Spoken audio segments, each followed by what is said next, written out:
तो इनका हम पूजन करवाते हैं व्यक्ति से स्वयं जो इनके घर में पूजित होती है। जब आपकी देवी स्ट्रांग होगी, पहले तो आप ये समझ लीजिए, आपको ये स्वीकार करना पड़ेगा कि हमारे पास कौन सा हथियार है और इसको कैसे मजबूत ताकतवर बनाना पड़ सकता है और कैसे करना चाहिए। आप ये नहीं समझे, आप सोचते हैं हमारे यहाँ तो काली जी, उनकी अखंड असीम ऊर्जा है, आप यही तो सोचते हैं। असीम ऊर्जा, वो तो ब्रह्मांड की संचालिका है और वो फिर बंधन में आ जाती है। क्यों? क्योंकि आप वो सिस्टम नहीं समझ रहे हैं, आप वो चीज़ नहीं समझ रहे हैं, आप वो स्वीकार नहीं कर रहे हैं कि हमारे यहाँ एक शक्ति है, वो पूजित है, जिसको हम साल में एक बार रोटी देते हैं और हम छुट्टी काटते हैं। जब हमारे यहाँ शादी होती है, जब हमारे यहाँ मुंडन होता है, तब हम उनको भोग देते हैं, तब हम उनकी सुहागनें करते हैं और फिर हम उनसे एक्सपेक्ट करते हैं कि वो हर लड़ाई में हमारे साथ खड़ी होंगी, क्योंकि वो अखंड ब्रह्मांड की संचालिका है।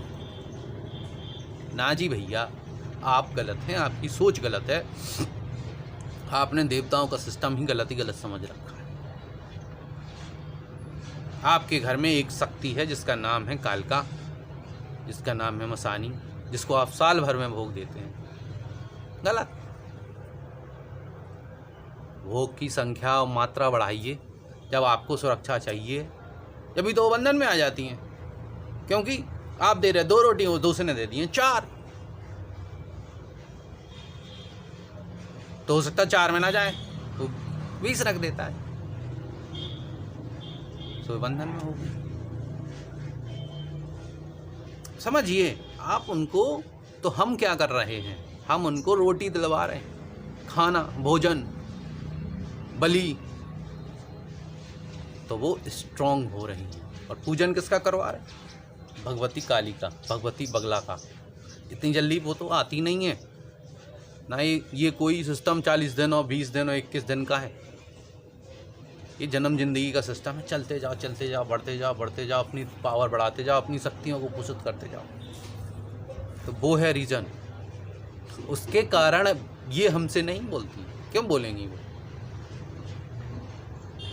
उन्हें भी पता चल जाता है, जैसे ही आती हैं, किसी ने मान लो चला भी दी तो उसे भी पता चल जाता है कि कहाँ आ गए हम गलत। ये आदमी तो हमारे लिए काम कर रहा है, हम उन्हीं के लिए काम कर रहे हैं। तुम्हारी होंगी, हमने मान लिया, चल के भी आ सकती हैं, तो क्या आएंगी? तो क्या, कुछ नहीं। तुम 4 रोटी खवा के भेजोगी, हम 20 खवा के वापस। फिर आदमी को लगता है यार गलत जगह पहुंच गई थी हमारी विद्या, अब काम नहीं कर रही। 20 खवा के वापस, उसी बेग से दुगने 4 गुने बेग से जाती है वापस। समझे? ये है उद्देश्य। हम सब, हर आदमी, जो आदमी हमसे जुड़ा हुआ है, हम उसकी शक्तियों को बराबर पोषित करवा रहे हैं। पावरफुल होंगी, वो खड़ी हो जाएंगी तुम्हारे दरवाजे पे, फिर कोई घुस नहीं पाएगा, फिर कोई घुस नहीं पाएगा। कोई भूत, कोई प्रेत, कोई तंत्र घुस ही नहीं पाएगा। अब जब पूजे तो सभी के घर में है, कह तो रहा हूँ मैं। आप पता कर लीजिए, अपनी माता जी से पूछ लीजिए, आप अपने पड़ोस में पूछ लीजिए कि उनके यहाँ कालिका पूजित हैं कि नहीं। हर आदमी के यहाँ बसोड़ा पूज रहा है, तो शीतला तो पूजित है ही नहीं, पूज रहा है। आप क्यों डर डर के मर रहे हो? रोग में आई, क्यों आएगी रोग में? जब तुमने खाना नहीं दिया तब तो रोग में आएगी। तुम्हारी भरी पूरी हष्ट पुष्ट रहेगी, तुम्हारे यहाँ से खाना उसको मिलता रहेगा, क्यों रोग में चल के आएगी? आएगी तो वो वापस चली जाएगी। तो यही मेन उद्देश्य है, हिंदू शक्तियों को पोषित करना। आप ये सोचते हैं कि हम नहीं पोषित करते हैं, तो भैया महिषासुर ने क्या किया था? सोचिए, महिषासुर ने इंद्र को हरा के उसका सिंहासन छीन लिया था। सिंहासन छीनने से क्या होता है? कुछ नहीं होता है। जो जो यज्ञ कर रहे हैं दुनिया भर में, पूजन कर रहे हैं, वो सब कहाँ पहुँचता? इंद्र के पास एक हिस्सा पहुँचता है टैक्स सिस्टम को चलाने के लिए। वो अब किसके पास पहुँचने लगा था? महिषासुर के पास। वो तो लोक अधिपति हो गया था। तो देवता कैसे होने लगे? कमजोर। क्यों? क्योंकि जो पोषण से वो पोषित हो रहे थे, जो यज्ञ से वो पोषित हो रहे थे, वो यज्ञ बंद क्यों का हिस्सा किसको मिलने लगा? महिषासुर को। पढ़ लेना किसी भी पुराण में। यज्ञ होते ही क्यों हैं? देवताओं को पुष्ट करने के लिए। बाद में देवता रिटर्न में आपको सब कुछ देते हैं। तो यज्ञ होम बलि आपकी शक्तियों को पोषित करने के लिए करवा रहे हैं, जिससे आप जाग जाएं।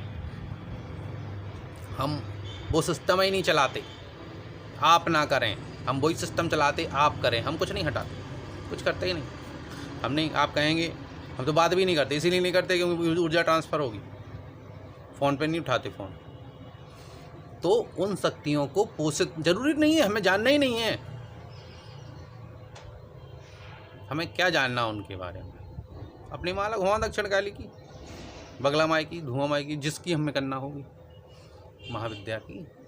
ये तो अपने आप आएंगी, अपने आप पोषित होंगी, अपने आप सुरक्षा देंगी। वो उनका काम है। तो इनकी पीएचडी करने की ज़रूरत नहीं है। आगे बढ़ो और अपने घर में जो पूजित हैं, जो भी हैं, XYZ, उनके नाम कुछ भी हो सकते हैं, सिस्टम वही। जैसे ही आदमी धीरे धीरे पूजना करने लगता है, सत्नाम करने लगता है, ये आने लगती हैं। क्यों? तो है घर में। वो कहेंगे यार बेटा बड़ी भगवती को पूज रहे हैं और हम भूखे बैठे, ले आओ रोटी। आई कहेंगे तुम दो खाना फटाफट, वो तैयार। फिर वो सुरक्षा के लिए भी तैयार। वो आपकी रक्षा कर रही, आपके ऊपर जो तंत्र है उसको हटा रही। कुछ नहीं करने की ज़रूरत है। कोई दुनिया के पास जाने की ज़रूरत, किसी दरबार में भटकने की ज़रूरत नहीं है। अपने देवताओं को पुष्ट करने की ज़रूरत है। तुमने अपने देवताओं को भूले हुए हो, अपनी देवियों को भूले हुए हो, अपने कुल के देवताओं को भूले हुए हो, अपने पुरखों को भूले हुए हो। जब हम सत्ताम का सिस्टम शुरू करवाते, पहले पुरखों से ही बात करते। क्यों? पहले कचरा साफ। जो भी असंतुष्ट है पहले उसकी संतुष्टि हो, तब तो आप आगे बढ़ पाएंगे। तब तो आप आगे बढ़ पाएंगे। इसीलिए ये सिस्टम से यदि तेजी से काम करता है, जो आदमी जुड़ जाता है तो उसकी समस्याएं हटने लगती हैं, खट खट खट खट खट। क्योंकि देवता पोषित होगा, उसकी कचरा हटेगा, वो एक्टिव हो जाएगा। डंडा लेके घर के बाहर आओ, कौन सी शक्ति आ रही, तुम्हें पहले बता देगा कि फलानी चीज़ आने वाली है, आ रही है, तुम अपना ही इंतजाम कर लो। पहले संकेत आ जाते। तो हमारा उद्देश्य यही है। आपको अंतर इसीलिए बताया कि ये आप सिस्टम को समझ सकें। आप ये मान के चलेंगे कि हम तो, हमारी देवी तो वो अखंड ब्रह्मांड की संचालिका हैं, तो फिर आप भ्रम में ही रहेंगे। फिर उसके बाद आप कहेंगे कि वाह हम नहीं, हम तो ईसाई बने रहे, बेकार, चलती नहीं। धर्मांतरण करवा दिया लोगों ने, परेशानियों के कारण, भूत प्रेत की परेशानी। आप समझ ही नहीं रहे, आप जिम्मेदारी स्वीकार ही नहीं करना चाहते हैं, आप अपने देवताओं को पोषित करना नहीं चाहते हैं। कैसे होगा? चलिए वीडियो को विराम देते हैं। आपको वीडियो अच्छा लगा हो तो लाइक कीजिए, शेयर कीजिए, सब्सक्राइब कीजिए।